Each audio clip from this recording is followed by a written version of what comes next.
Do you believe in reincarnation? Some people do and some people don't. For those of us who do, you can run into the concept of soul groups and soul contracts or sacred contracts. And what are those? So, a soul group is a group of souls that you reincarnate with over and again. And you basically agree before you come back in human form to take on different roles in each other's lives to help each other evolve as a soul. And also, we can choose soul contracts so that we can experience both sides of the coin, so to speak. So, let's say in one life you have a lot of power and you don't use it well. In fact, you misuse it and abuse it. In another life, possibly the next one, you may have the opportunity to have that experience where power is abused toward you, so that you can have both experiences of having the power, abusing it, and also having your power abused. The way that that works is that by having both experiences, we are able to understand and evolve more as a soul. So, did you choose your parents and your family? Yeah, you did. Believe it or not, because at some level, you were going to learn or expand or grow from having those relationships with those people. One of the things that I found that was fascinating is an article by, let's see if I want to give her proper credit. Her name is Rachel Keene, and she talks about the different levels of soul groups. So primary, secondary, tertiary, and even karmic partners. And what that has to do with is how often you reincarnate with the soul. So the primary group, those are souls you're going to reincarnate with every lifetime. Not all of them, but you'll have people from that group each time. Secondary is going to be more like you reincarnate frequently with them.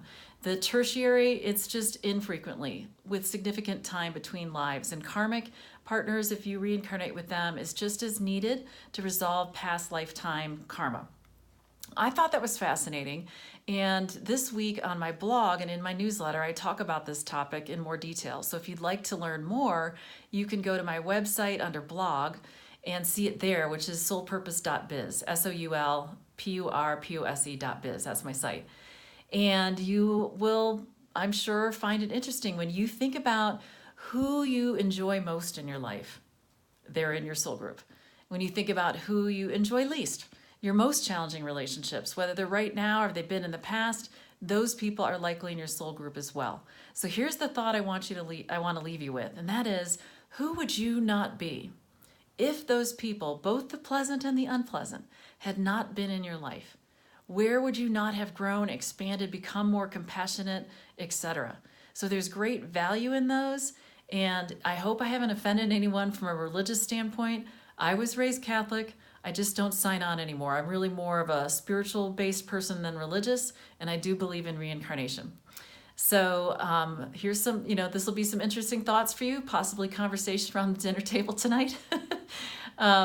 Next week, our topic is going to be the 4 stages of men's development. So all men go through these stages of developing as human men, and understanding them for women is super, super helpful, because there are only certain things that each man can do, provide, give at those stages. And so it's just helpful to understand, and so that you will be able to understand your husbands, partners, sons, just all the men in your life. And so that's based on Alison Armstrong's fantastic work, and we'll be talking about that next Wednesday. If you are wondering who I am and what I do, my name is Kate Haggerty, and I'm a life purpose guide, and my company is called Soul Purpose. And I specialize in helping seasoned professional women who are in corporate America and have been for a while, usually about 3 to 5 years. They're 35 to 55. They've made it up the ranks. They're in management. They're making great money. They're possibly wonderful at what they do, and they are miserable. They live for Friday. Every day it's like, is this it? Isn't there more? I feel called to do something bigger. But they have no idea what it is or how to figure it out or where to start. Those are my people. And so if you would like to learn more about yourself, your unique gifts and talents that you were born with, and take a private or use a private link that I have to take a personality assessment and have an initial discussion about my programs and offerings, I encourage you to do that. When you're at my site, you can just click on set appointment, and you'll be taken to a page that is for my private 45-minute one-on-one phone session that will be recorded, and then I'll send you the link afterwards. So thanks for joining us today. We'll see you next week.